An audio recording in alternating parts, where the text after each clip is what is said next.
बताइए। तो यदि पिछले, तो एक तो ये भी हमारी क्लैरिटी है और पहले से हमारी चर्चा हो ही रही है कि इस शिविर में हमने, यदि एक पूरे शिविर को कहा जाए तो मानव सुखी होना चाहता है। सुखी होने के लिए व्यवस्था को समझना, व्यवस्था में जीने की बात है। तो मानव, परिवार, समाज और प्रकृति में व्यवस्था को समझने की बात है। इस शिविर में हमने मानव और प्रकृति में व्यवस्था को समझने का काम शुरू किया है। इसी को और आगे बढ़ाते हुए परिवार और समाज में जीने का स्वरूप कैसा होगा, इसकी चर्चा 7 से 14 मार्च अछोटी में अगले सत्र में करेंगे। ठीक, तो 2 शिविर मिला के ये एक शिविर पूरा हुआ। तो इस क्रम में फिर आगे की यात्रा को आगे देखेंगे। तो इस सत्र में हमने मुख्य रूप से संसार क्या है, मैं क्या हूँ, इस पे बात की। अगले सत्र में करना क्या है, इस पे विस्तार से बात हो पाएगी। तो जो पर्पस को पहचानने की बात है, लक्ष्य को पहचानने की बात है, उसमें उसका फिलॉसफी पार्ट इसमें कवर हो गया किसी हद तक। और जो उसका एक्शन पार्ट है, हम ढूंढ रहे होते हैं कि मैं क्या करूं और मेरे को अच्छा लगे। तो इसमें हो सकता है अगले पार्ट में कुछ थोड़ी क्लैरिटी बनेगी। बाकी एक समझ की स्थिति अपने में बनती है, तो धीरे से फिर वो अपने में हम अपने कार्यक्रम को, क्योंकि किसी भी कार्यक्रम को पहचानते हैं तो हम अपनी योग्यता के अनुरूप ही पहचान पाते हैं। और अपनी योग्यता बनने में एक समय लगता है, मतलब ज्ञान की रोशनी में हमारी योग्यता बने, इसमें एक समय लगता है। बिना ज्ञान के तो बहुत कुछ अभी तक करते ही रहे हैं। जैसे आज सुबह सुबह किसी से चर्चा हो रही थी, तो चर्चा के दौरान ऐसा निकल के आया कि जॉब और जिंदगी, ये ठीक है।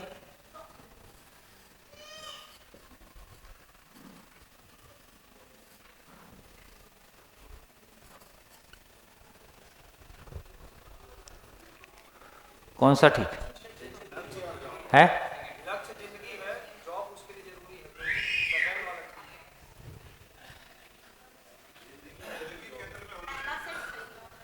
पहला ठीक है।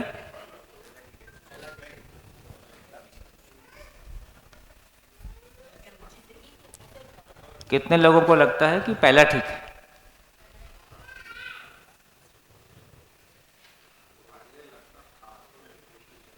अपना अपना कॉपी पे लिख लें कि बाद में नहीं नहीं मैं तो ऐसे ही सोच रहा था, ऐसा मत हो जाए।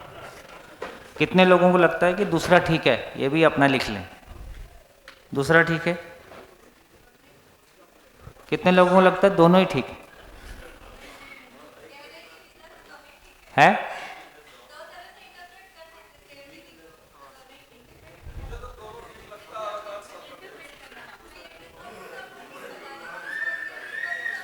हाँ, मतलब मैं आपके उल्टा ही बताऊंगा, आपने ऐसा मान रखा है। मतलब मैं आपके पूरे 7 दिन में यही समझ में आया। मैं आपकी ज़िंदगी में सुख डालने की कोशिश कर रहा हूँ और आप ये मान रहे हैं कि मैं आपका विरोधी हूँ, मैं आपको गलत सिद्ध करूँगा। हाँ जी, क्या लगता है? और देख लीजिए। हाँ जी, जॉब का मतलब कि घर चलाने के लिए कुछ पैसा कहीं से आता है, उसका नाम जॉब ना। आप कुछ भी करो, ऑर्गेनिक फार्मिंग करो, कुछ और करो, जो भी कुछ करें, मतलब बेसिकली जब जॉब कह रहे हैं कि शरीर की आवश्यकता पूर्ति के लिए, जब जिंदगी कह रहे हैं तो मूलतः वो जीवन की आवश्यकता पूर्ति है। शरीर की आवश्यकता उसमें साथ में है ही है?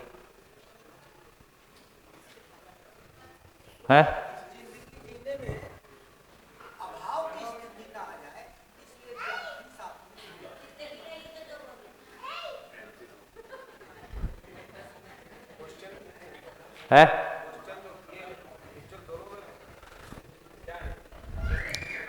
जॉब के चारों तरफ जिंदगी बसाएंगे कि जिंदगी के चारों तरफ जॉब बसाएंगे? जिंदगी महत्वपूर्ण है। यदि दोनों में से वरीयता है तो जिंदगी महत्वपूर्ण है। मतलब जॉब के लिए जिंदगी है कि जिंदगी के लिए जॉब है?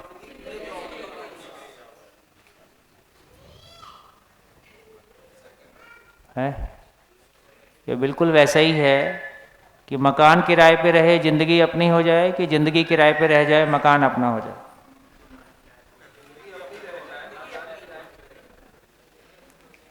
तो फिर दोनों में से कौन सा ठीक है? जिंदगी को केंद्र मानकर जो मैंने तो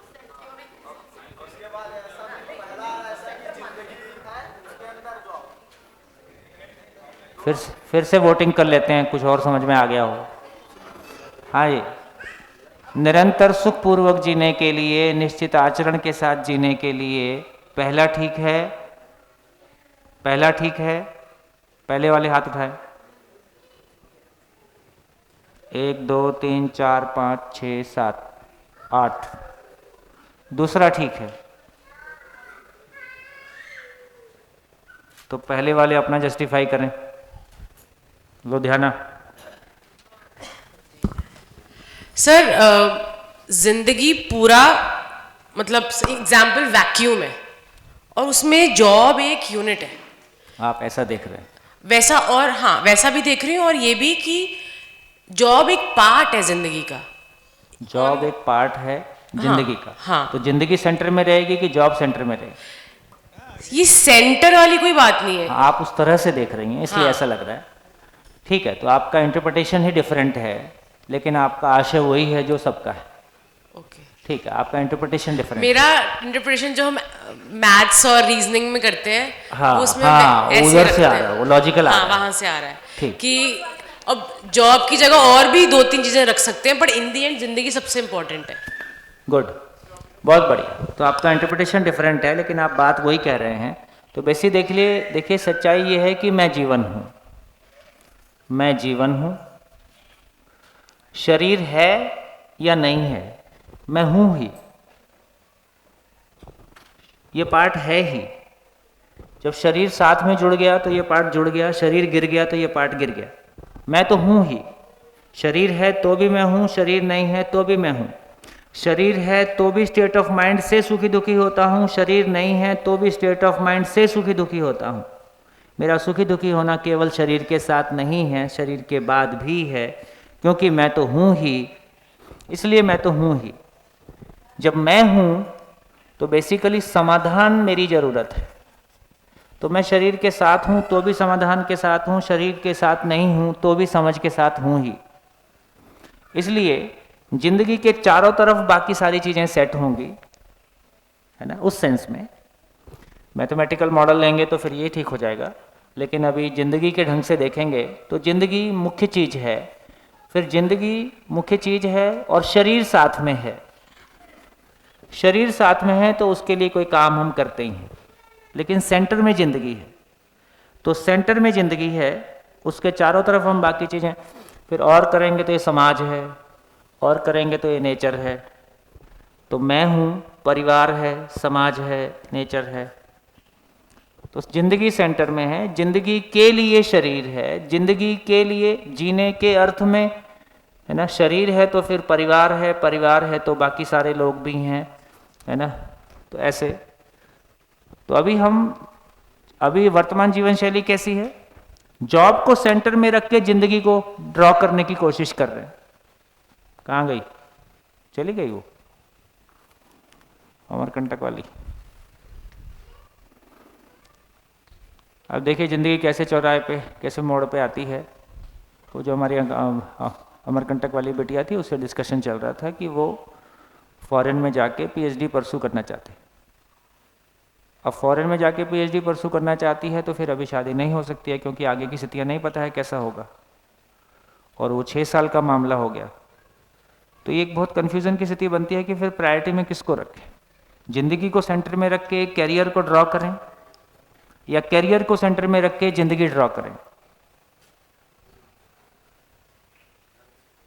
कैरियर बदलते रहते हैं, लेकिन लाइफ पार्टनर, फैमिली, ज़िंदगी ये शाश्वत है, ये हमेशा साथ चलेगी। तो फिर प्रायोरिटी किसको दिया जाए? अभी की जीवन शैली लगभग ऐसी है कि जॉब को सेंटर में रखा जाए, ज़िंदगी बनती रहेगी, है ना। तो अभी की तो जिंदा रहने के धरातल पर पैसा महत्वपूर्ण है, करियर महत्वपूर्ण है, जिंदगी महत्वपूर्ण नहीं है। बल्कि कई बार तो पैसा ही और पैसा, करियर, जॉब ही जिंदगी है ना। और धीरे धीरे हमारे जीने का पार्ट भी है ना अपने काम करने की जगह में ज़्यादा हो जाता है। फैमिली बहुत छोटे एरिया में सिकुड़ जाती है। सर एक क्वेश्चन आया, हाँ, जैसे अभी बोला कि करियर्स आते जाते रहेंगे, फैमिली हस्बैंड सेम रहता है। इससे मुझे बस एक क्वेश्चन है कि जैसे जो लोग डिवोर्स लेते हैं या ये सारा मतलब ये कैसे मैं इसको समझूं कि जो तुम्हारा लाइफ पार्टनर है क्या तुम्हें खुद चूज करना है समझकर, हाँ। या अब जैसे अरेंज मैरिजेस होती है उनमें जो है, या समझ लो कि अब ये सेम ही रहेगा, ये सोच इस हाँ ये सेम रहेगा, यही सोच के खराब घबराहट होती है। नहीं, ऐसा नहीं, मुझे कोई घबराहट नहीं है, सर्टिफिकेट ठीक। मैं तो बहुत समझ के करती हूँ ऐसे ही नहीं कहीं से कुछ भी कर लो पर ये कैसे मतलब। तो देखो उसको जोड़ना कहाँ पे होगा। सच्चाई ये है कि आदमी की शादी ज्ञान से होती है, पर जिन विचारों समझ के से साथ होती अभी है। तक कोर हुआ। को पकड़े, कोर को पकड़े, हाँ। कोर को पकड़े। सच्चाई ये है कि आदमी की शादी, शादी मतलब मैं भाव रूप में कह रहा हूं कि सही अर्थों में देखा जाए कि कुल मिला के मैं खुश होना चाहता हूं। हाँ। सार इतना ही है। तो मैं खुश होना चाहता हूं, तो कल की यदि आप जैसे समराइज कर रहे थे, यदि मैं उसको समराइज करूंगा तो हमारे पास दो एंड हैं। एक एंड है कि मैं शरीर से सुखी होता हूं। हाँ। तो शरीर से सुखी होने वाला पार्ट बहुत छोटा है। 24 घंटे मेरे जो भाव और विचार की स्थिति रहती है, मेरा जो स्टेट ऑफ माइंड है, वो मेरे सुख दुख का कारण है। उसमें भूतकाल की पीड़ा, वर्तमान से विरोध, भविष्य की चिंता, प्राण भय, मान भय, धन भय, पद भय, ये सारी स्थितियां मिला के मेरे सुख दुख का कारण है। तो अभी एक बात समझ में आई, तो जो कल जो फाइनली सूत्र आया कि ये मूल ऊर्जा, ये खाली स्थान खाली नहीं है, ये ऊर्जा स्वरूप है, ये सुख का स्रोत है, ये सुख सागर है।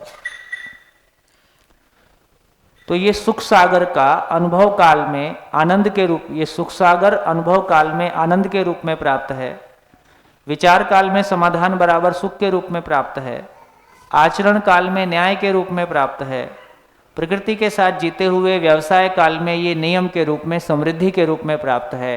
तो चारों ओर से सुख की बरसात है। तो मानव की जिंदगी में चार ही आयाम है। या तो वो व्यवसाय के रूप में नेचर के साथ जीता है, या वो आदमी के साथ जीता है, या वो अपने विचार में बना हुआ है और भाव में बना हुआ है। तो भाव, विचार, व्यवहार, कार्य, इसके अलावा आदमी का कोई जीने का डायमेंशन होता नहीं। ये तीनों चीजें चाहिए या एंड में विचार भाव की चाहिए? नहीं, चारों एक साथ ही रहता है। मतलब जैसे जैसे अनुभव काल में आनंद के रूप में प्राप्त है, ये भाव की जगह है, ठीक है, ये उस लेवल पे। विचार काल में यही समाधान बराबर सुख के रूप में प्राप्त है। तो विचार और भाव तो मेरे अंदर रहता ही है। मैं चाहे सोता रहूं, चाहे मैं बात करूं या चुप रहूं, ये तो हमेशा बना हुआ है। आवश्यकता अनुसार मैं किसी मानव से बात करता हूं और आवश्यकता अनुसार मैं प्रकृति के साथ में व्यवसाय करता हूं। उसमें 4 घंटे लग सकते हैं, 6 घंटे लग सकते हैं, अलग अलग तरह के काम हो सकते हैं। तो इससे ये पता चला कि सभी मानव भाव और विचार की जगह में तो मैक्सिमम 24/7 मैं स्वयं के साथ भाव और विचार के रूप में जीता ही हूं। आवश्यकता अनुसार व्यवहार और कार्य भी करता हूं। ठीक सर, पर हम ये भी तो मतलब हुआ कि अगर शारीरिक सुख बहुत कम चाहिए हमें, फिर हम शादी क्यों करें? हाँ, मैं वही उधर ही आ रहा हूँ। तो शारीरिक सुख के लिए शादी नहीं है। हाँ। ऐसा नहीं कहा जा रहा है कि शादी शारीरिक सुख के लिए है। हाँ। लेकिन ये बात भी ठीक है कि जब तक हम अनुभव काल में आनंद के रूप में, अच्छा मान लो किसी का यदि ये पूरी शिक्षा परंपरा में आ जाएगा, परिवार परंपरा में आ जाएगा, और 18 साल की एज में आदमी अनुभव संपन्न, 20 साल की एज में, 22 साल की एज में अनुभव संपन्न हो गया कि अनुभव काल में आनंद के रूप में प्राप्त है, विचार काल में समाधान के रूप में प्राप्त है, अब उसकी शरीर सुख की आवश्यकता तो वैसे ही नहीं बची है। तो आप कह रहे हो तो कि अभी तो शादी करेगा कि नहीं करेगा? फिर इसका मतलब यदि यदि मानवीय परंपरा होगी तो बच्चे पैदा होने बंद हो जाएंगे। इसका मतलब सेक्स और बच्चे पैदा होना ये कोई शरीर सुख के अर्थ में नहीं है।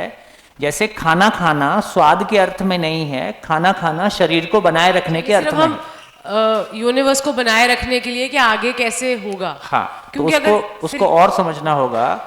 तो ये हमारी क्लैरिटी बनी। देखो, इसलिए कह रहा हूँ कि इसी बात को बार बार सुनने से कोई चीज़ स्थिर होती है। पहले भी कहा हूँ, ऐसा नहीं है कि पहले नहीं कहा हूँ। पूरी नेचर को देखते हैं तो इस बात पे हमारा ध्यान जाता है कि सारी इकाइयाँ पूर्णता में ऊर्जित हैं, पूर्णता में गर्भित हैं, इसलिए पूर्णता को व्यक्त करती हैं, इसलिए निश्चित आचरण को व्यक्त करती हैं। और निश्चित आचरण की पहचान है कि वो पूरी कायनात में अपनी एक भूमिका को अपने होने के पर्पस के साथ में होता है। तो इसका मतलब ये हुआ कि मानव के अलावा सृष्टि की सभी इकाइयाँ अपने पर्पस के साथ हैं। स्वयं में व्यवस्था, व्यवस्था में भागीदारी के स्वरूप में है। मानव भी उसी मूल ऊर्जा में, पूर्ण ऊर्जा में ऊर्जित है, इसलिए मानव में भी अपने पर्पस को पहचानने की चाहत है, अपनी पूर्णता को पहचानने की चाहत है। उस पूर्णता को पहचाने बिना उसका तृप्ति नहीं होगा। तो पूर्णता को पहचानने का मतलब ही है कि पूरी एग्जिस्टेंस में अपने पार्टिसिपेशन को पहचानना और उसके लिए अपने आप में योग्य हो जाना। तो पूरे एग्जिट तो एक जीवन है ही है, जीवन अपने आप में है ना, पूरे एग्जिस्टेंस में अपने पार्टिसिपेशन को पहचानना चाहता है, उसके लिए अपने आप को योग्य बनाना चाहता है, इसके लिए वो एक शरीर को चलाता है। तो इस एक मिनट इसको पूरा कर दूं। इसके लिए वो एक शरीर को चलाता है। तो आपके माँ बाप के माध्यम से आप एक जीवन है, आपके माँ बाप के माध्यम से आपको एक शरीर मिला। इस मानव रूप में आप जीवन के पर्पस को तलाशती हैं। जीवन का पर्पस उपलब्ध हो जाए, उसको जीकर आपको तृप्ति हो जाए, तो at the end of the day जब आपने शरीर छोड़ा, जब ये शरीर मरेगा, तो कम से कम उस क्षण आपको तृप्ति होगी कि मेरी यात्रा सफल रही।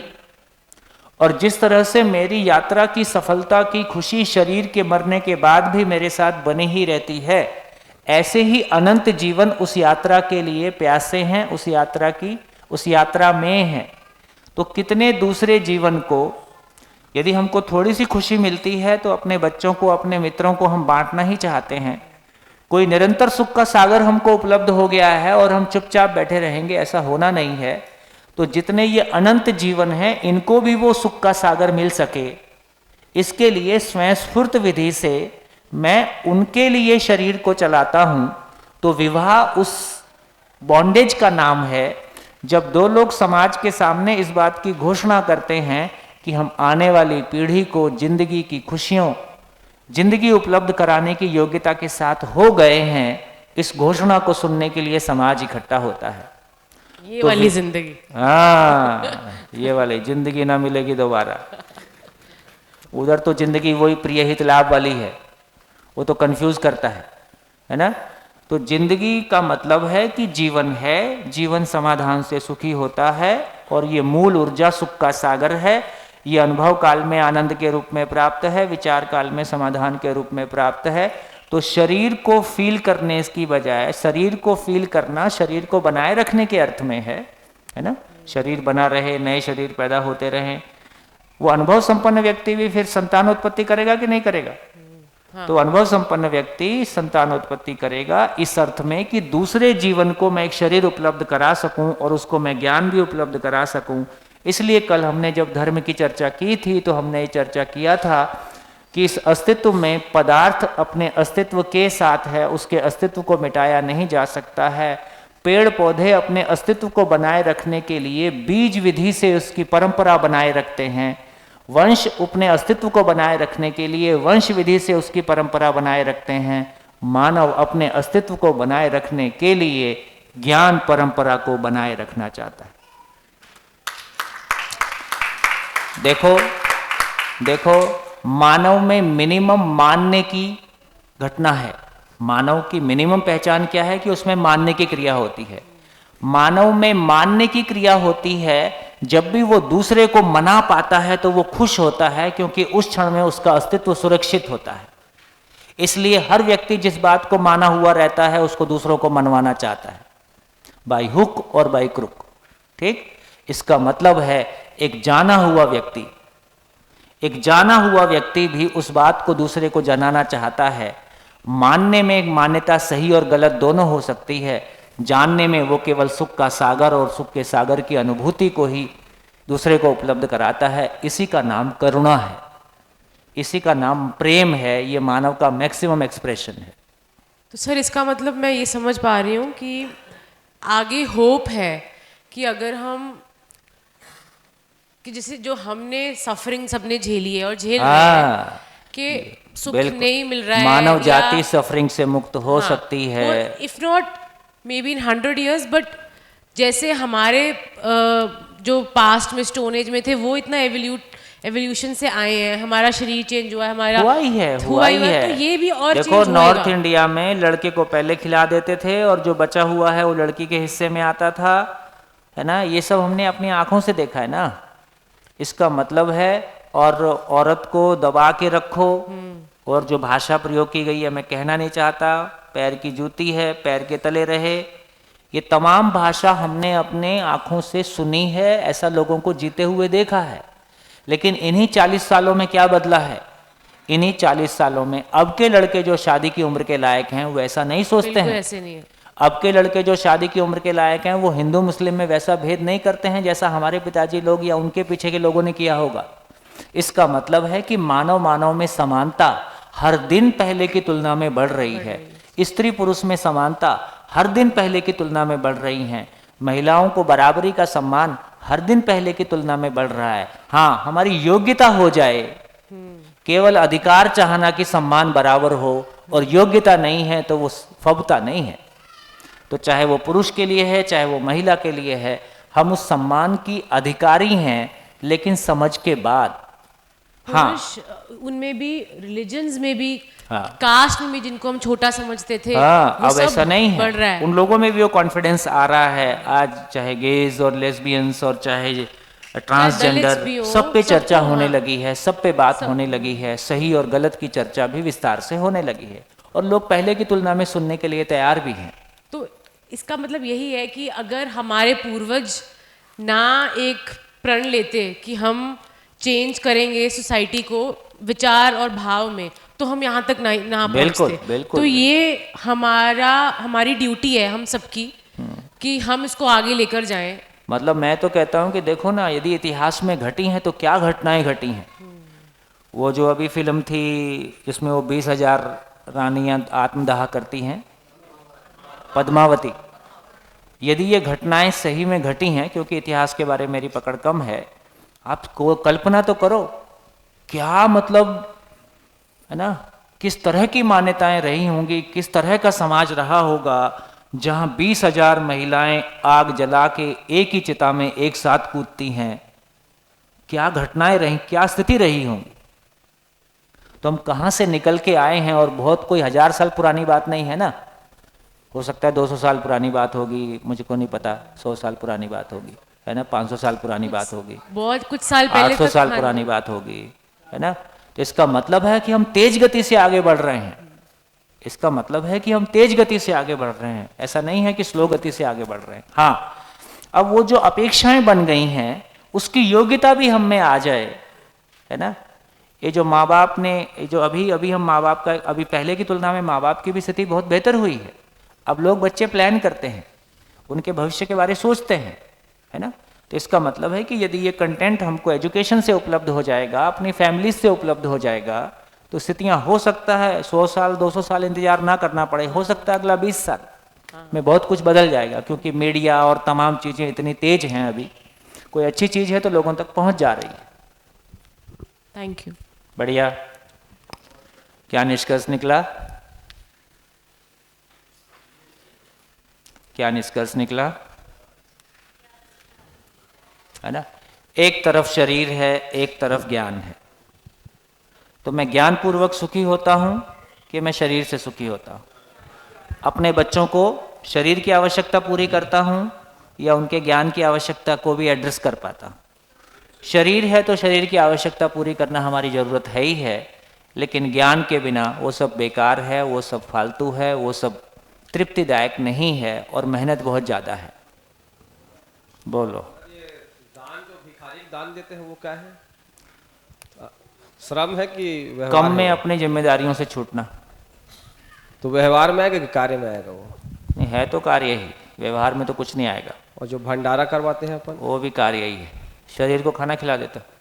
आप कुछ ऐसा कर दो कि वो स्वाभिमान के साथ जी सके तो बहुत बेहतर होगा। इसलिए बिना समझ के समझ उपलब्ध कराना पहला काम। इसलिए आप समझ उपलब्ध होने से भी बचना चाहते हो, आप केवल पैसे दे के मैंने कुछ अच्छा कर दिया इस एहसास को पाना चाहते हैं। तो पैसे दे के कुछ अच्छा नहीं हो, पैसे से अच्छा कुछ नहीं होता है, ये समझना पड़ेगा। शादी पैसे में से जो अच्छा कार्ड कुछ देते नहीं हो, होता। शादी में जो अपन कार्ड देते हैं, अब सारा उसी कैटेगरी में। शादी का कार्ड का मतलब है कि बिल्कुल मिला के आपके पास ज़्यादा पैसा आ गया है तो आप 500 रुपये का कार्ड, आप शादी के कार्ड के साथ एक कार ही गिफ्ट कर दो, ऐसा भी लोग कर रहे हैं। एक कार भी सबके यहाँ भेज दी कार्ड के साथ साथ, ताकि अब तो आपका ध्यान जाएगा और जो किसी ने नहीं किया था वो मैंने किया है। तो अपनी मानसिक गरीबी को हम कैसे व्यक्त करेंगे, उसके अनेक तरीके हो सकते हैं।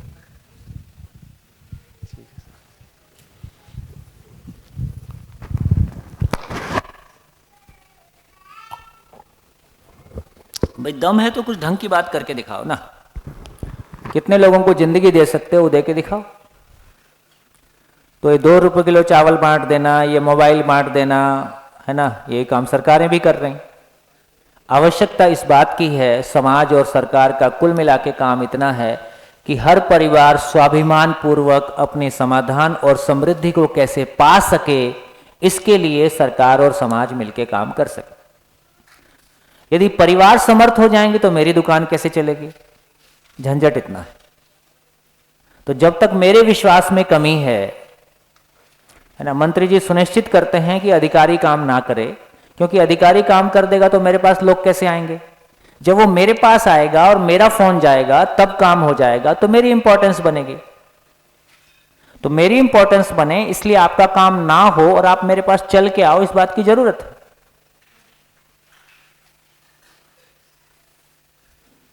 ऐसा है।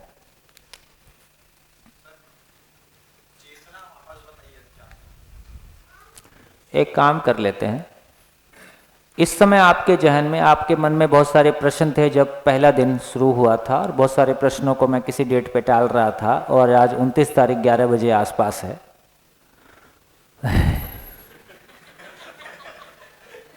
अब तो लोग भूल ही गए कि 29 तारीख आ गई। तो कृपया करके एक बार अपनी लिस्ट उठा के देख लें क्या बचा है, कितने प्रश्न आपके पास बचे हैं और कितने प्रश्न लाए थे उनके उत्तर हो गए हैं। एक बार उसको चेक कर लें। एक बार चेक कर लें अब आपके पास क्या प्रश्न है। कुछ याद में आता है तो लिख लीजिए।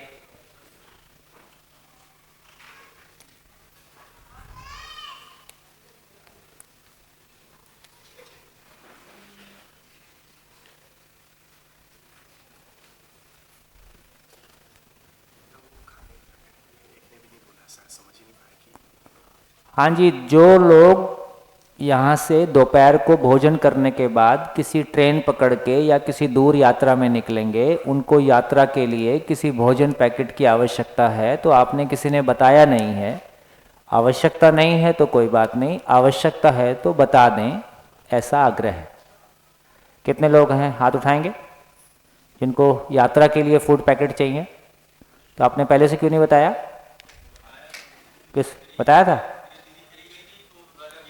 राजा भैया को बताया था। हाँ जी, फिर से एक बार उठा दें, फिर से एक बार उठा दें। 1 2 3 4 5 6 10 पैकेट बनवा दो।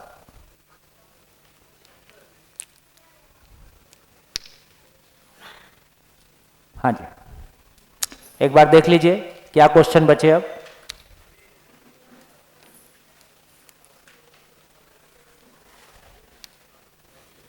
देखिए, थोड़ा सा अपने आप को लगाना पड़ेगा, है ना। केवल सुनने से समझ में आता है ऐसा नहीं होता है, लेकिन अपने आप को लगाएंगे तो बिल्कुल जिंदगी के उत्तर आपको मिलेंगे।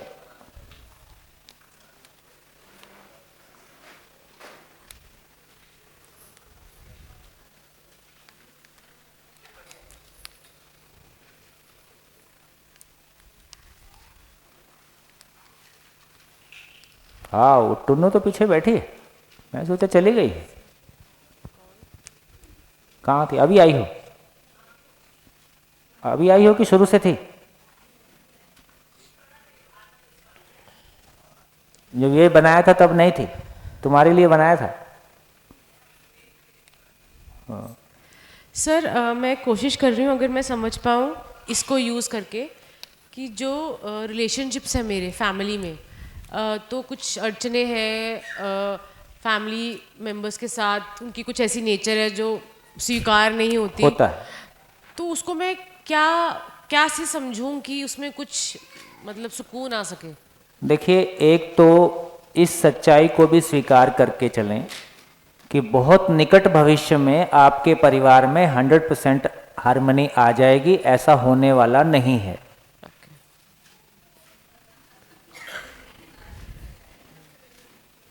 तो कुछ चीज़ों को अपन थोड़ा सा स्वीकृति के भाव में जीना सुख। सर वो एक घटना सुनाता हूँ, एक घटना सुनाता हूँ। एक हस्बैंड अपनी पत्नी से बहुत दुखी था, सच्ची घटना है ना, मैं जो सुनाता हूँ वो सब कहानियाँ नहीं होती हैं, कोई ना कोई घटी घटना है। तो अब ये थोड़ी सी कठोर घटना है। एक हस्बैंड अपनी पत्नी से बहुत दुखी था, तो हमारी भी चर्चा होती रहती थी, तो हमारी भी चर्चा होती रहती थी। तो कई साल बीत गए, चीज़ें ठीक नहीं हो रही थी, शादी के बहुत साल बीत गए और फिर आदमी का मन अच्छा नहीं था। एक दिन तो मैंने उसको पूछा कि अच्छा बताओ तुम्हारे भाई कैसे हैं? बोले बहुत अच्छे हैं। दोस्त कैसे हैं? बोले बहुत अच्छे हैं। और ये कैसा है? वो भी बहुत अच्छा है। बिजनेस कैसा है? वो भी बहुत अच्छा है। तो बस सब कुछ बहुत अच्छा है, केवल पत्नी वाला मामला ठीक नहीं चल रहा है। मैं चलो एक काम करो, ऐसा स्वीकार ही लो कि इस शरीर यात्रा में पत्नी सुख नहीं है। भाई सब कुछ ठीक चल रहा है, एक पार्ट थोड़ा कमजोर है। तो हमारी चर्चा खत्म हो गई। शाम को फोन आया, बोले भैया बहुत अच्छा लग रहा है।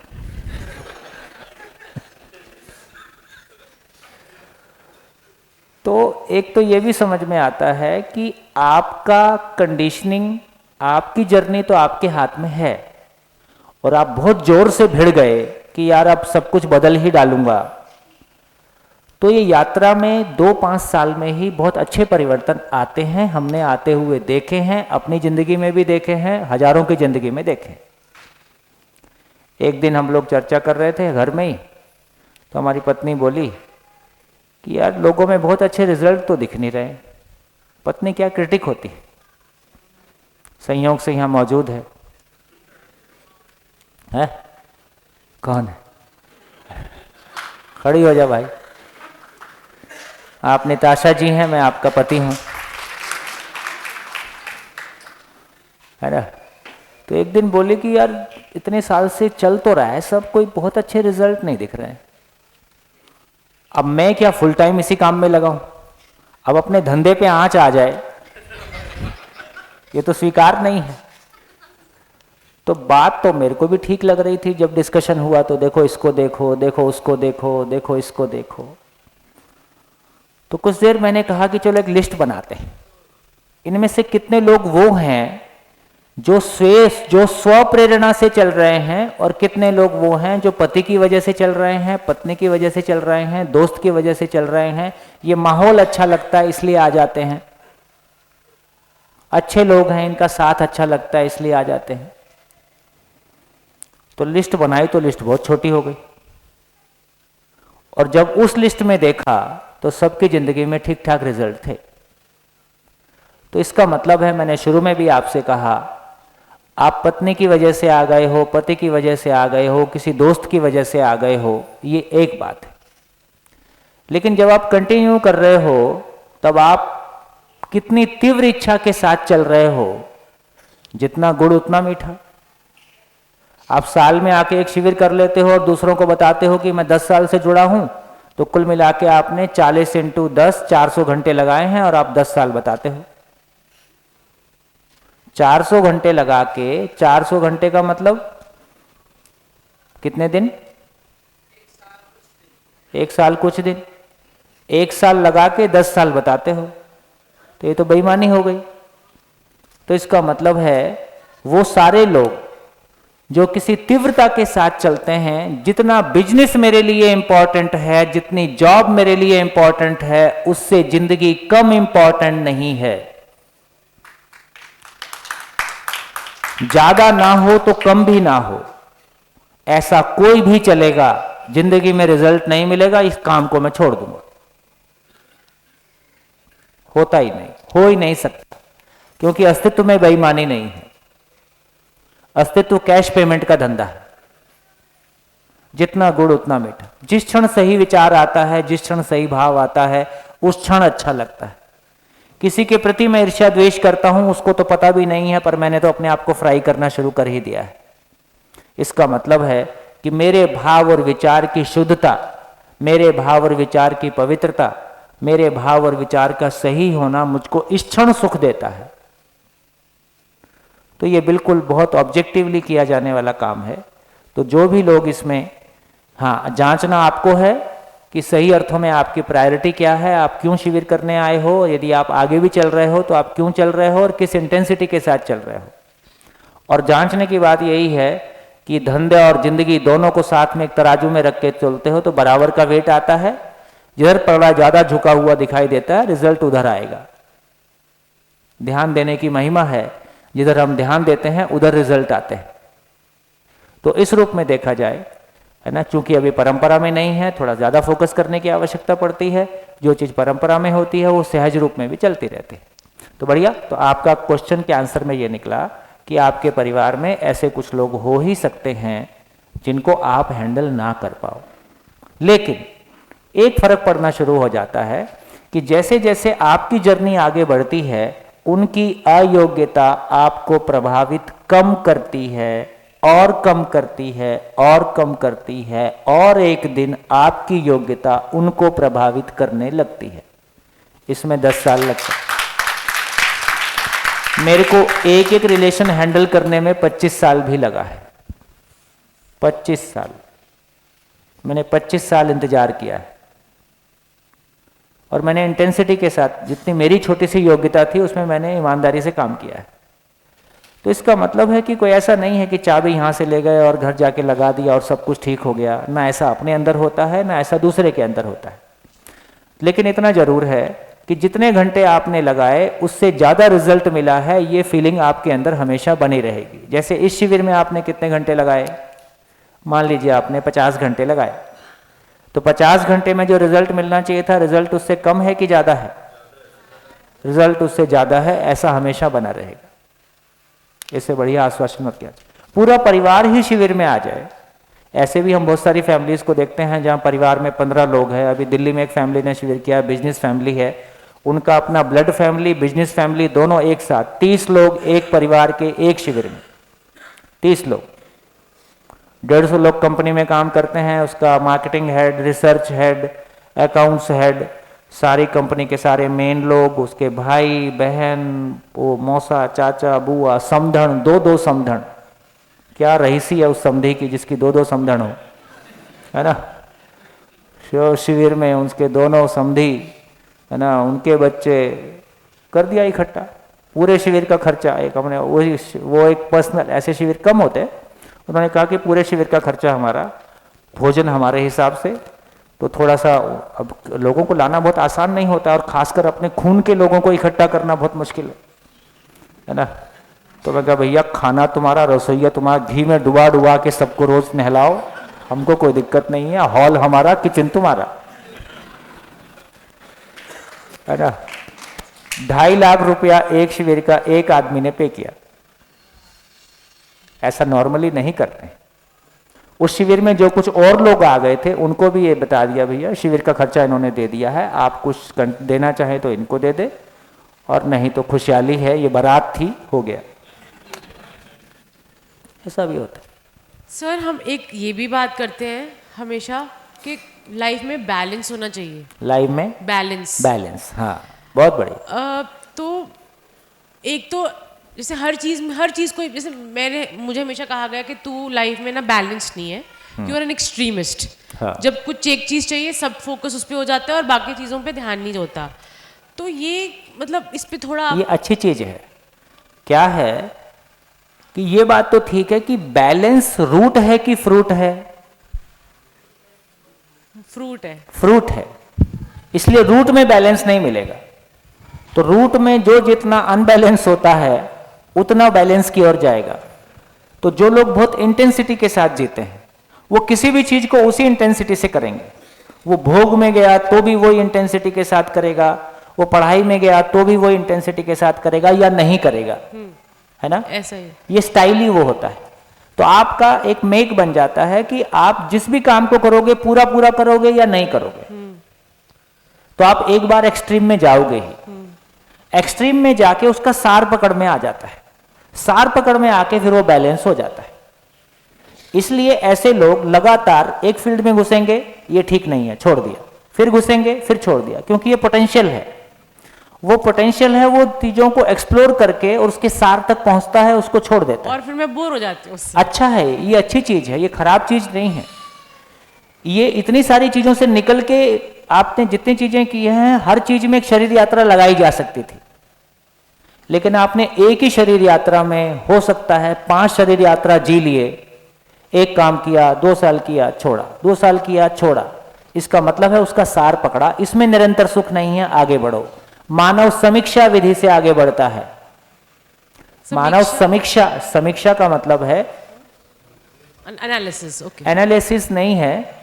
एनालिसिस इस सेंस में करना कि उसके इनकम्प्लीटनेस को देख पाना, इनकम्प्लीटनेस के इनकम्प्लीटनेस को देख पाना, अधूरेपन के अधूरेपन को देख पाना। ये अधूरा है, ये स्वीकार पाना। ये निरंतर सुख के अर्थ में नहीं है, ये जिंदगी नहीं है, ये जीने का सामान है, ये जीने का, ये जिंदा रहने का सामान है, जीने का सामान नहीं है। ये निष्कर्ष निकाल पाना। तो ये आदमी लगातार चीजों को बदलते जाएगा। कब तक नहीं रुकेगा? जब तक इसको जिंदगी नहीं मिलेगी। लोग इसको गाली देंगे, लोग इसको कहेंगे तुम ये करते हो, वो करते हो, लेकिन ये ऐसे ही चलेगा। ये कब रुकेगा? जब तक इसको संतुलन वाली चीज नहीं मिल जाएगी, ये तब तक रुकेगा नहीं। तो उसमें थोड़ा बहुत जिंदगी में उठापटक हो सकता है, पर यह स्वाभाविक है, ये पार्ट ऑफ द जर्नी है। थैंक यू भैया। मेरी जिंदगी, मैं अपने पत्नी के आधार पे ही जिंदगी जी पा रहा हूँ। मैं 40 साल नौकरी किया और मेरे बच्चे, मेरे बेटे, बहू, बेटियाँ सब, मैं तो बहुत पहले ही यानी अलग हो जाता जिंदगी से, परंतु उनकी सहयोग से ही मैं आगे बढ़ पाया। मेरे को ऐसा लगा। नहीं, देखो आपका तो बहुत पुण्य है, आपका तो होलसेल का काम है। इस शिविर में आपके अकेले परिवार से 15 लोग है ना, या 10 लोग, ठीक। और मैं सोचता हूँ कि हमारे पीछे दोनों पति पत्नी बैठे हैं, लगभग इनका जितना बड़ा सर्किल है ना, इसी शिविर में शायद इनके संपर्क के आना जाना करके 30-40 लोग आ गए, क्यों? ठीक। तो ये तो एक पुण्य की बात है। देखो अभी रूटीन में जब हम कोई बिजनेस करते हैं तो हम कहते हैं कि हमारा टर्नओवर क्या है। तो ये भी एक बहुत इवॉल्विंग बिजनेस धंधा है। इसमें टर्नओवर खुशी पाना और खुशी देना है। तो इस साल का टर्नओवर कितना? आदमी की कमाई आदमी से कम क्या होगी? आदमी की कमाई आदमी से कम क्या होगी? इस साल कितने लोगों का विश्वास कमाया? तो इस साल का टर्नओवर कितना? तो हमारा टर्नओवर भी लगातार बढ़ रहा है। तो ये आदमी का धंधा करना, जीने देना ही जीना है, बाकी खाना पीना है। तो दूसरों के जीने में सहयोगी होना, दूसरों के समाधान समृद्धि पूर्वक जीने में सहयोगी होना, है ना, सभी को स्वयं जिंदगी का स्रोत बन जाना, जिंदगी बांटने का स्रोत बन जाना, खुशियां बांटने का स्रोत बन जाना, इससे बढ़िया चीज और क्या होगी? तो उस काम को आपका परिवार कर ही रहा है, आपका परिवार पूरी तरह से उसमें लगी गया है। बहुत सुखद बात है। तो कैसे, जो अभी बहन ने कहा, वो संतुलन कैसे दिखाई दे जाए और लोगों को देख के भरोसा कैसे हो जाए, यार जैसा हम जी रहे हैं वैसा तो ये जी रहे हैं, कपड़े भी ठीक है यार, मकान भी ठीक है, आदमी तो इतना ही देखता है, कपड़े भी ठीक है इसलिए मैं भी कपड़े ठीक ही रखता हूँ। आपको देख के मत लगे यार ये बात समझने से आदमी खादी पहनने लगता है और फिर धीरे से कपड़े भी उतार देगा क्या, है ना। हम सामान्य लोग हैं, सामान्य लोगों की तरह से रह सकते हैं। भाव और विचार हमारा ठीक हो, आप सूट पहन लें, धोती पहन लें, कुर्ता पहन लें, कपड़े से क्या फर्क पड़ता है, कौन से कलर का पहन लें, आपकी जो चॉइस है वो पहन लें।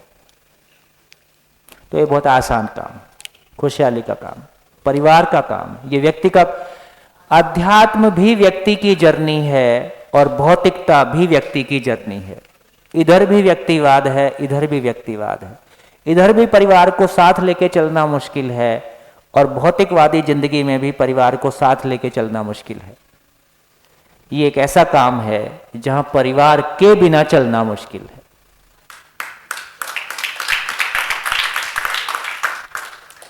बढ़िया, बोलो बहन। आज तो बच्चा साथ में दिख रहा है। सर वो रोज, हेलो। सर वो रोज लगभग रोज रहता था साथ में। आज दिख रहा है पर सर वो ऊपर की जो देखो, 5 क्रियाएं छोटा रहता है तो बच्चा माँ की छाया में भी अपने आप को सुरक्षित पाता है। सर वो बोलता है कि हमने उसको लालच दिया कि यहाँ पर नहीं आओ, पापा के साथ क्लिनिक चले जाओ, पापा पेस्ट्री खिलाएंगे, चॉकलेट पेस्ट्री। तो बोलता है चीकू चॉकलेट पेस्ट्री नहीं खाएगा, मम्मा के साथ जाना है। सर ये ऊपर की जो 5 क्रियाएं हैं एक बार आप फिर से एक्सप्लेन कर सकते हैं क्या? हाँ, इसलिए मिटाया नहीं। हाँ जी, कितने लोग चाहते हैं कि इसको रिपीट कर दूं? सभी चाहते हैं। तो देखिए, पिछले यदि पूरे शिविर की उपलब्धि देखें तो कितनी है? पूरे शिविर की उपलब्धि इतनी है कि सुख शरीर के साथ है या सहअस्तित्व में है।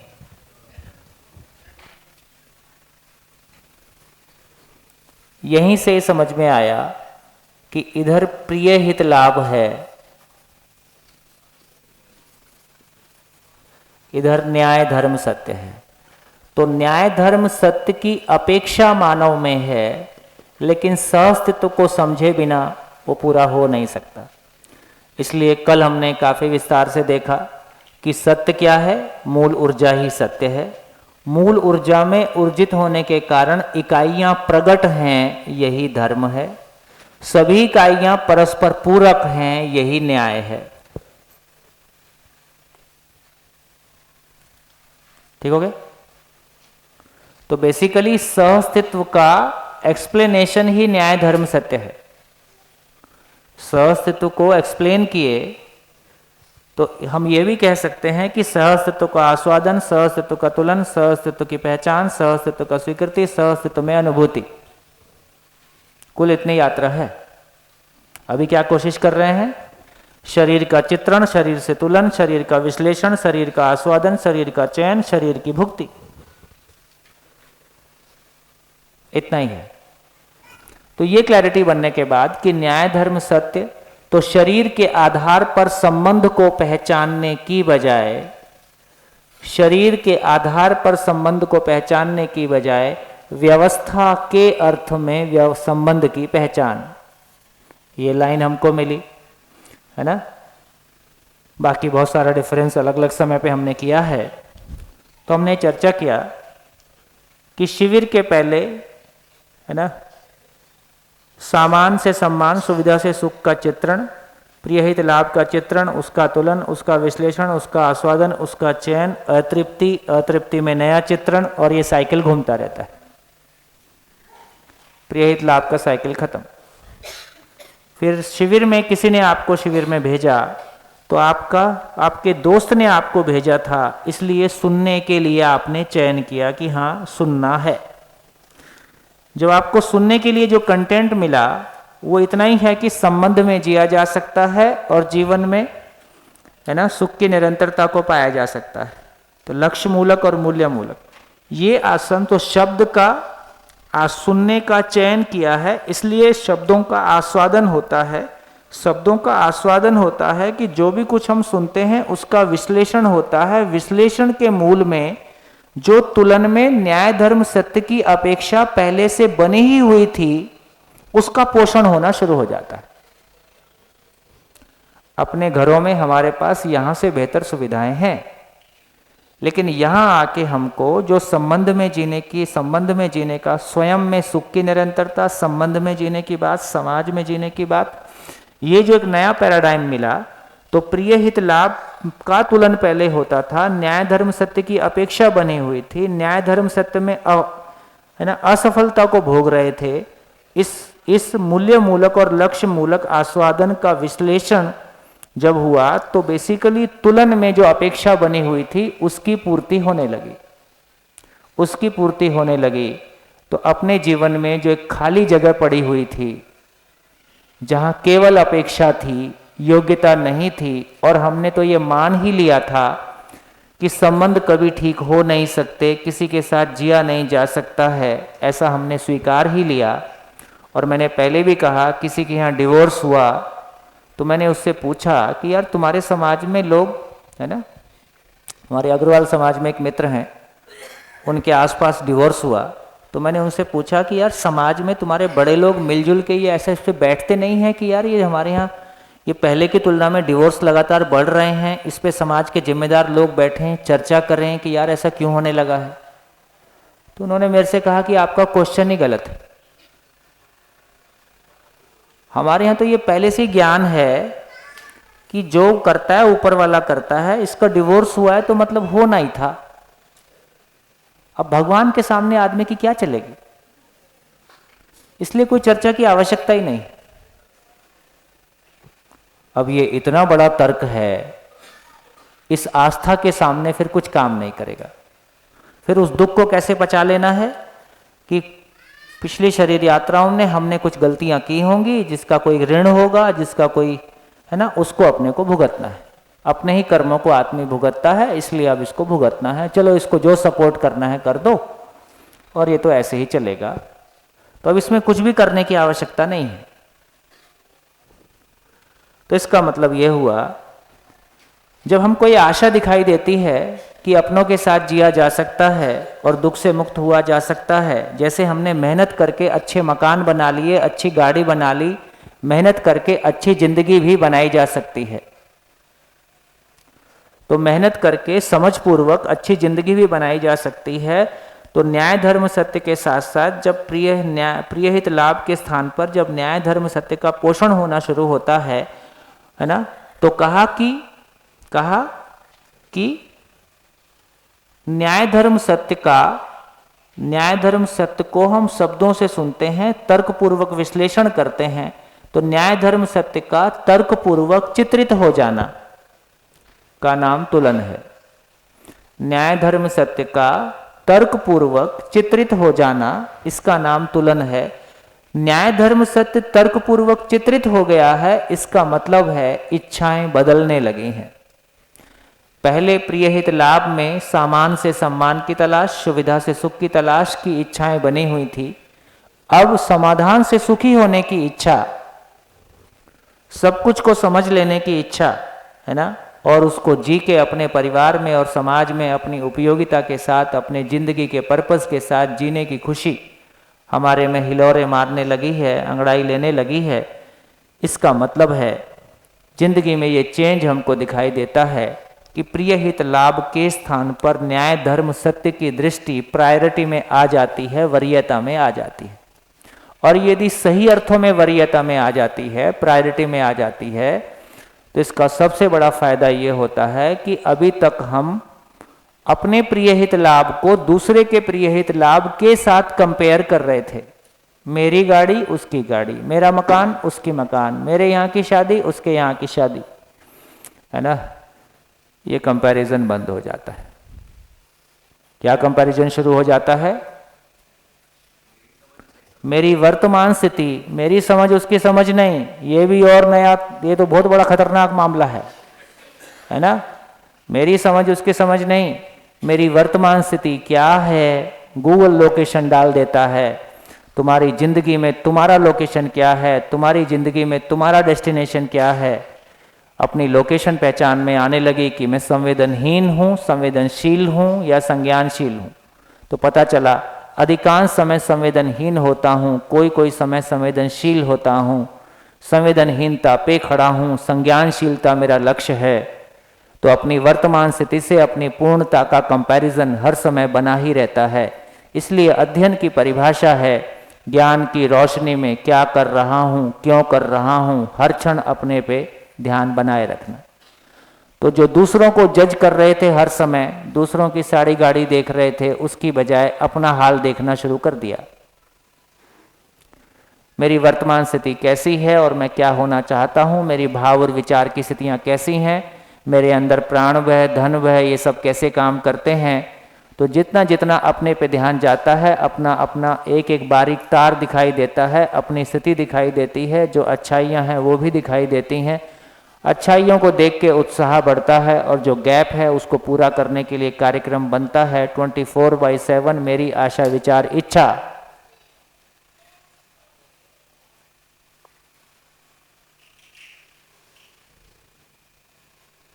मेरी पूर्णता के लिए लगना शुरू हो जाती है, मेरी ग्रोथ के लिए इन्वेस्ट होना शुरू हो जाती है। तो जो ऊर्जा जिसका पहले बहिर्गमन हो रहा था, उसका अंतर्नियोजन शुरू हो जाता है। ये अपने आप में फुलफिलिंग जॉब है। इसलिए अभी तक मनोरंजन में लगे थे। कल मैंने कहा कि मनोरंजन के ऊपर वृत्ति रंजन होता है, उसके ऊपर चित्तरंजन होता है, उसके ऊपर बुद्धि रंजन होता है, उसके ऊपर आत्मारंजन। तो मनोरंजन से वृत्ति रंजन बहुत बड़ा है। ये 8 दिन से क्या हो रहा है? आपका वृत्ति रंजन हो रहा है। तो समझ में आ गया कि मनोरंजन से ऊंची चीज है। इन 8 दिनों में आपकी इंद्रिय सुख की स्थितियां कैसी रहीं, आपकी मन स्थितियां कैसी रहीं, बिना किसी आपके प्रयास के मन पहले से शांत है कि नहीं है? कितने लोगों को लगता है कि पहले की तुलना में शांत है? ठीक। तो इससे समझ में आया कि इसको सुनने मात्र से इतना सुख लगता है, तो समझने में कितना सुखदायी होगा। यदि समझ में इतना सुखदायी होगा तो जीने में कितना सुखदायी होगा। और दूसरों के समझने के लिए मैं सहयोगी हो पाता हूँ, है ना, तो अपने आप में ये कितना फुलफिलिंग होगा। इससे बड़ा मनोरंजन कोई धरती पे है नहीं। वर्तमान मनोरंजन मानसिक बेरोजगारी है। क्या करोगे जब तक अपने पास अपनी चीज नहीं है? इसलिए कहा कि शासन हमारी आवश्यकता नहीं है, मजबूरी है। युद्ध हमारी आवश्यकता नहीं है, युद्ध वीरता नहीं है, हमारी मजबूरी है।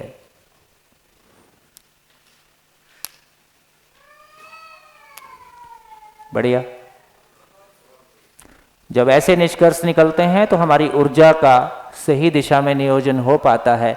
मेरी आशा विचार इच्छा का अंतर्नियोजन जिंदगी को समझने में, है ना, संसार क्या है, मैं क्या हूँ, करना क्या है, इस दिशा में लगना शुरू होता है। तो इसलिए जिंदगी में पहला काम है प्रिय हित लाभ की कल्पना का न्याय धर्म सत्य की कल्पना में ट्रांसफॉर्म हो जाना। ये पहला ट्रांसफॉर्मेशन है। क्या हो गया? यूनिवर्सल एग्जिस्टेंशियल सॉफ्टवेयर डाउनलोड हो गया। ये एग्जिस्टेंशियल सॉफ्टवेयर डाउनलोड होने में 2 साल लगेगा, किसी किसी को 1 भी लगेगा, पर लगभग 1 साल। ये सॉफ्टवेयर डाउनलोड हो गया। इसकी पहचान क्या है? इसकी पहचान है कि आपके पास कोई क्वेश्चन नहीं बचेगा। क्वेश्चन खत्म, क्वेश्चन बैंक खत्म। तो सुना हुआ सुनाने के काम आता है। हम किताब से पढ़ें तो भी खुद को सुनाते हैं, मैं आपको सुनाऊं तो भी खुद को सुनाते हैं। तो पढ़ना भी सुनना है और सुनना तो सुनना है ही है। तो कम से कम मैंने सुना है, इसका प्रमाण है कि मैं सुना सकता हूं। समझा हुआ जीने के काम आता है। तो हम चेक कर सकते हैं कि क्या मेरा सुना हुआ है, क्या मेमोरी से बोल रहा हूं और क्या मैं समझ के बोल रहा हूं। तो इस रूप में हमारा ध्यान जाता है। तो पहला ट्रांसफॉर्मेशन है कि प्रिय हित लाभ की कल्पना न्याय धर्म सत्य की कल्पना में बदल जाती है। दूसरा ट्रांसफॉर्मेशन, यहां पे फिर तीव्र इच्छा हो गई। क्या तीव्र इच्छा हो गई? जिस बात को मैं बोल रहा हूं वो मेरा अपना एक्सपीरियंस है कि मेमोरी से बोल रहा हूं। जैसे जीवन, मैं जीवन हूं, इस शरीर को चलाता हूं, शरीर की आयु 52 साल है, ठीक। मैं हूं, मैं अमर हूं, इसकी फाइन डिटेल 7 से 14 मार्च, है ना। अभी केवल इतना बोल के छोड़ दिया। तो ये फाइन डिटेल मेरे पास आ जाए और मैं शरीर को फील कर पाता हूं कि नहीं? आपको कभी शंका हुई कि मैं मेल हूं कि फीमेल हूं? कभी ये शंका हुआ कि मैं हिंदी बोल सकता हूं कि नहीं बोल सकता हूं? तो जिस चीज पे मेरे को कन्फर्म, ये शंका होती है कि मैं जीवन हूं कि नहीं हूं, ये होती है। या जितना क्लियरली मैं शरीर को देख पाता हूं, समझ पाता हूं, उस पर भरोसा है, उतना ही मैं जीवन को भी उतना ही क्लियरली फील कर पाता हूं, ये नहीं है। इससे समझ में आता है कि ये अभी मेमोरी में गया है ना, अपनी खुद की एक्सपीरियंस में नहीं है। अब आवश्यकता बनती है, जितनी हमारी आवश्यकता बनती है, ये मैं पहचान सकूं। तो जीवन का मीनिंग कहां पे है? जीवन का सॉफ्टवेयर लोड होगा तो कहां लोड होगा? चित्रण में। तो जीवन का मीनिंग कहां पे है?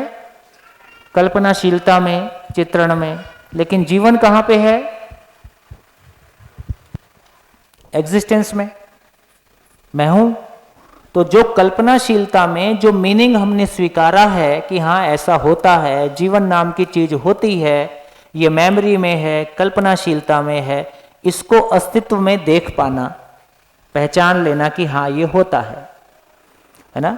तो इसका मतलब है न्याय धर्म सत्य की कल्पना का वास्तविकता के साथ में तदाकार हो पाने का नाम साक्षात्कार है। न्याय धर्म सत्य की कल्पना का वास्तविकता के साथ में तदाकार हो पाना साक्षात्कार है। साक्षात्कार हो जाए इसका नाम अध्ययन है। इसलिए पढ़ना अध्ययन नहीं है, बोलना, किताबें पढ़ना अध्ययन नहीं है, बोलना अध्ययन नहीं है, विश्लेषण अध्ययन नहीं है, दूसरों को सुना देना अध्ययन नहीं है। अध्ययन क्या है? अस्तित्व में उस रियलिटी को पहचान लेना अध्ययन है। बाकी अध्ययन की पृष्ठभूमि है ना। जिसको पहचान लिया वो बोध में स्वीकार हो ही जाता है। फिर वैसा ही जीने का संकल्प होता है। ऐसा जीने का संकल्प होता है तो उसके अनुसार चिंतन होता है, उसके अनुरूप फिर चित्रण होता है। जो चित्रण अभी तक पड़ोसी को देखकर होता था, वो चित्रण अब अपने में उसका आधार मिल जाता है ना, अपने में उसका आधार मिल जाता है। इसलिए चित्रण संतुलित हो जाता है, नियंत्रित हो जाता है। जब ये सामान से सम्मान की तलाश में था, सुविधा से सुख की तलाश में था, तब ये संतुलित होगा कि असंतुलित होगा? तब ये असंतुलन होता है। तो संतुलन का मतलब है अस्तित्व में जो जैसा है उसको वैसा जान लेना। अस्तित्व अपने आप में संतुलित है कि असंतुलित है? संतुलित है। यदि मैं जैसा है वैसा पहचान लूंगा तो मैं संतुलित हो जाऊंगा कि असंतुलित होऊंगा? मैं संतुलित हो जाऊंगा। तो ज्ञान का कुल मतलब संतुलन है। बढ़िया। तो ऐसा जब मैं जीता हूं तो अब न्याय धर्म सत्य की पहचान के, न्याय धर्म सत्य की स्वीकृति के साथ न्याय धर्म सत्य को जीकर प्रमाणित करना है, न्याय धर्म सत्य पूर्वक जीना है, उसी के अनुसार चिंतन होना है। चिंतन की रोशनी में न्याय धर्म सत्य का चित्रण होना है, न्याय धर्म सत्य का तुलन होना है, न्याय धर्म सत्य का विश्लेषण होना है, न्याय धर्म सत्य का आस्वादन होना है, न्याय धर्म सत्य के आधार पर चयन होना है। अब चयन क्या होना है? संबंध में तृप्ति पूर्वक जीना है, मानव के साथ, प्रकृति के साथ। यदि मानव और प्रकृति के साथ संबंध में जीना है तो संवेदनाओं का क्या होगा? अब संवेदनाएं नियंत्रित रहती हैं। इसलिए पर पुरुष, पर नारी, पर पीड़ा, है ना, पर धन, फिर मन नहीं लगता, क्योंकि पर नारी, पर पुरुष, पर पीड़ा, पर धन, है ना, ये सब असंतुलन की चीजें हैं। तो मैं स्वयं में संतुलित होता हूं। मैं स्वयं में संतुलित होता हूं, इसका मुझको पता चलता है कि नहीं पता चलता है? जितना मैं स्वयं में संतुलित होता हूं उतना स्वयं के प्रति विश्वास बढ़ेगा कि घटेगा? जितना मैं असंतुलित होता हूं उतना स्वयं में विश्वास बढ़ेगा कि घटेगा? जितना आचरण की निश्चितता होती है उतना स्वयं में विश्वास होगा कि नहीं होगा? तो मैं स्वयं ही, मुझको फीडबैक मिलता है, हाँ ये मेरा विचार ठीक है, मेरा व्यवहार ठीक है, मैं अपने पे भरोसा कर पाता हूँ। धीरे धीरे मेरा खुद पे भरोसा बढ़ता है और बेहतर समझने के लिए उत्साह बनता है। एक खुशी अगली खुशी के लिए पृष्ठभूमि बन जाती है। तो इस रूप में बोध पूरा होता है। बोध पूरा होने से अनुभव का मतलब इतना ही है। यहां तक इसलिए बोल रहे हैं कि दूसरी भाषा में कि न्याय धर्म सत्य का आस्वादन, न्याय धर्म सत्य का तुलन, न्याय धर्म सत्य की पहचान, न्याय धर्म सत्य की स्वीकृति और अनुभव वो चीज है जिसको कह रहे हैं कि धर्म अनुभव में आता है। का मतलब ये सृष्टि की सारी इकाइयां से व्यापक वस्तु, ये मूल ऊर्जा आर पार है और ये खाली स्थान खाली नहीं है, ये ऊर्जा है और इस खाली स्थान को ही ज्ञान के रूप में पहचानना ये अनुभव की जगह की महिमा है। तो ये अल्टीमेट रियलिटी है। तो समझने का काम साक्षात्कार से शुरू होता है, समझने का काम साक्षात्कार से शुरू होता है और अनुभव पे आके पूरा होता है। अनुभव पूर्वक आदमी प्रामाणिक हो जाता है क्योंकि अल्टीमेट रियलिटी उसने देख लिया, एग्जिस्टेंस जैसा था वैसा उसने देख लिया। ये मानव में कल्पनाशीलता का तृप्ति बिंदु है ना। मानव में जो इमेजिनेशन है, जो पावर ऑफ इमेजिनेशन है, मानव में सारी कल्पनाशीलता इस अर्थ में है कि जो चीज जैसी है उसको वैसा जाना जा सके, पहचाना जा सके, ऐसा वो पहचान लेता है ना। इतिहास में भी हमने कहीं शास्त्रों में जब भी कोई अच्छी चीजें पढ़ी तो किसी महापुरुष ने कहा कि मैंने आत्मा को देखा है, मैंने ईश्वर को देखा है, तुमको दिखा सकता हूं। ये क्या पावरफुल है ना एक्सप्रेशन है। इससे पावरफुल एक्सप्रेशन और क्या होगा, है ना। जब कोई ऐसा कहता है कि मैंने देखा है, तुमको दिखा सकता हूं, ये क्या है, ऑथेंटिसिटी। ये ऑथेंटिसिटी की चाहना मानव में, हर मानव में है ही, क्योंकि हर मानव जो भी कुछ बोलता है, कहता है, वो ऐसा ही सोच के कहता है कि मैं ठीक कह रहा हूं और मेरी बात को माना जाए। तो ऑथेंटिसिटी की चाहना मानव में है, लेकिन उसकी योग्यता अनुभव संपन्नता से कम में पूरा नहीं होता है। जीने की आदमी की चाहना है, न्याय धर्म सत्य को समझे बिना वो चाहना पूरा नहीं होता है। इसका मतलब है ज्ञान की आदमी की चाहना है, लेकिन समझे बिना पूरा नहीं होता है। तो इसका मतलब है कि मानव समझे ना समझे, जाने ना जाने, जीवन उस मूल ऊर्जा में है ही। वो मूल ऊर्जा अपने आप में पूर्ण है, इसलिए सभी मानव में पूर्णता की प्यास बना ही रहता है। वो मूल ऊर्जा ही ज्ञान स्वरूप है, इसलिए सभी मानव में ज्ञान की प्यास बना ही रहता है। इसलिए अस्तित्व जैसा है ना, उसको वैसा जानने का, इसलिए सभी मानव में उचित क्या है, अनुचित क्या है, मैं सही हूं कि सामने वाला सही है, इसकी पहचान का आधार खोजने की प्यास हमेशा बना ही रहता है। ये प्यास ही उसको, किसी में प्यास ही ना होगी तो उसको समझा क्या दोगे, वो समझने के लिए तैयारी क्यों होगा। तो इसका मतलब है जिंदा रहते हुए जिंदगी में खालीपन का महसूस होना, वो इसी बात का महसूस होना है कि मेरी खुद की जिंदगी जिस खाली स्थान में है उसको पहचाने बिना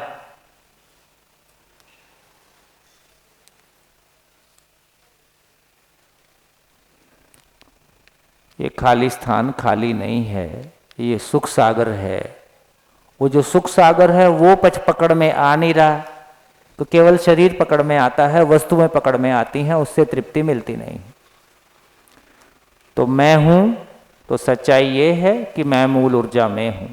शरीर है तो सच्चाई ये है कि शरीर मूल ऊर्जा में है। बस जा रही है तो सच्चाई ये है कि बस खाली स्थान में मूल ऊर्जा में जा रही। तो ये सबके साथ साइलेंट है, जुड़ा हुआ ही है, कॉमन डिनोमिनेटर है। इसलिए कॉमन डिनोमिनेटर इसलिए वो मिसिंग हो गया। तो संपूर्णता को पहचाने बिना अधूरेपन के साथ, मैं केवल अधूरेपन के साथ जीऊंगा। इकाई मूल ऊर्जा में है, यदि मैं उसको नहीं पहचानता हूं तो मैं पूरा पहचानता हूं कि अधूरा पहचानता हूं। अधूरा पहचानता हूं तो अधूरेपन के साथ जीऊंगा, पूरा पहचानता हूं तो पूरेपन के साथ जीऊंगा। कितना बढ़िया, बात पूरी हो गई। चलो जोरदार तालियां सभा के लिए।